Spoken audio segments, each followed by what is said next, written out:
আপনার টিম নিয়ে একটু বলেন, আমরা শুনতে চাই। এই যে বুড়াইল বুড়াইল নদী, বুড়াইল নামকরণ সব মিলে কেমন পারফরমেন্স হবে এবং কতটুকু আশাবাদী?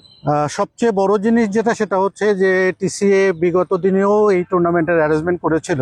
এবারের যেটা আমার সবচেয়ে বড় ভালো লাগা, যে রংপুরের হারিয়ে যাওয়া নদী, হারিয়ে যাওয়া খাল, সেই নামগুলোকে সামনে নিয়ে আসছে।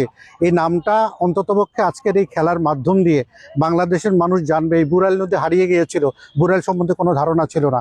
আজকে এই টিসিএর এই ক্রিকেটের মাধ্যম দিয়ে রংপুর তথা বাংলাদেশ জানবে যে রংপুরের ইতিহাসের সাথে বুড়াল নদীও একটা বুড়াল মানে নদী ছিল। তো সুতরাং এটাকে আমি স্বাগত জানাই। পাশাপাশি আজকে সাংবাদিকদের যে ভ্রাতৃত্বর মাধ্যমে যে এই খেলার আয়োজন করেছে, এই খেলাটা হার জিত বড় কথা নয়, সবাই মিলে একসঙ্গে অংশগ্রহণ করবে। শারীরিক ফিটনেসের ব্যাপার আছে, মানসিক ফিটনেসের ব্যাপার আছে, উৎফুল্লতার দরকার আছে।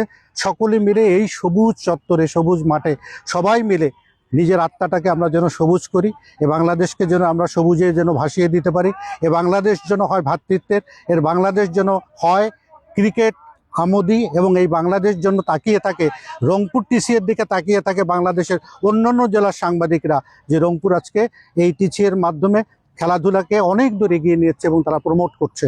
সুতরাং আমি মনে করি আমার বুড়াল ইতিহাসের সাথে সম্পৃক্ত, এবং এই বুড়াল আজকে জিতে প্রমাণ করবে বুড়াল মরে নাই, বুড়াল তারুণ্য নিয়ে আসছে এবং যার যৌবন আবার ফিরে বুড়াল পাচ্ছে। জিতবে আমরা আশা করতে পারি ইনশাল্লাহ, ইনশাল্লাহ বুড়াল জিতবে। কেমন ব্যবধান হতে পারে, লড়াইটা কিরকম হবে? লড়াইটা হাড্ডাহাড্ডি হবে, তবে খুব স্বল্প ব্যবধানে জিতবে বুড়াল ইনশাল্লাহ। শুভকামনা।